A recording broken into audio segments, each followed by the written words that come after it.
சென்னை அண்ணா பல்கலைக்கழகத்தில் பொது பிரிவினருக்கான பொறியியல் மாணவர் சேர்க்கை கலந்தாய்வு திங்களன்று துவங்கியது. அண்ணா பல்கலைக்கழகத்தில் விளையாட்டு மற்றும் மாற்றுத்திறனாளிகளுக்கான கலந்தாய்வு முடிவடைந்த நிலையில் கடந்த மாதம் 27ஆம் தேதி துவங்குவதாக இருந்த பொது பிரிவினருக்கான கலந்தாய்வு உச்சநீதிமன்ற தீர்ப்பை அடுத்து தேதி குறிப்பிடப்படாமல் ஒத்திவைக்கப்பட்டது. இந்நிலையில் கடந்த வாரம் அண்ணா பல்கலைக்கழகம் வெளியிட்ட அறிவிப்பின்படி ஜூலை 7ஆம் தேதியான திங்களன்று பொது பிரிவினருக்கான கலந்தாய்வு துவங்கியது. இந்நிகழ்ச்சியில் தமிழக உயர்கல்வித்துறை அமைச்சர் பழனியப்பன் கலந்து கொண்டு முதல் 10 இடங்களை பிடித்த மாணவர்களுக்கு சேர்க்கை கடிதங்களை வழங்கினார். முதல் இடங்களை பிடித்த மாணவர்கள் மிகுந்த மகிழ்ச்சியுடனும் தங்களது பெற்றோர் ஆசிரியர்களுக்கு நன்றி தெரிவித்தனர். ரொம்ப சந்தோஷமா இருக்கு. தமிழ்நாடு கவுன்சிலிங் ரொம்ப நல்லா நடந்து முடிஞ்சு.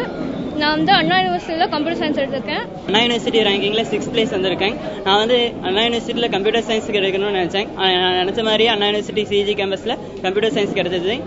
இந்த அலாட்மெண்ட்லாம் பண்ணி தந்த எல்லாத்துக்கும் ரொம்ப தேங்க்ஸ். PSG காலேஜ் ஆஃப் டெக்னாலஜில ECE electronics and communication engineering பண்ணுங்கிறது தான் என்னுடைய ஆசை. அதுக்கு வாங்கினது மினிஸ்டர் கையால வாங்கினது ரொம்ப சந்தோஷம். முதல் 10 இடங்களை பிடித்த மாணவர்களில் 5 மாணவர்கள் சென்னை கிண்டி அண்ணா பல்கலைக்கழகத்தை தேர்வு செய்தனர். முதல் நாள் கலந்தாய்வில் கலந்து கொள்ள 3000 மாணவர்களுக்கு அழைப்பு விடுக்கப்பட்டிருந்தது. ஒவ்வொரு நாளும் 9 பிரிவுகளாக கலந்தாய்வு நடைபெறும். தினமும் 5000 மாணவர்கள் கலந்தாய்வுக்கு அழைக்கப்பட்டுள்ளனர். மொத்தம் 534 கல்லூரிகளில் உள்ள 2,87,646 இடங்களுக்கு 1,68,000 தகுதியுள்ள விண்ணப்பங்கள் பெறப்பட்டுள்ளன.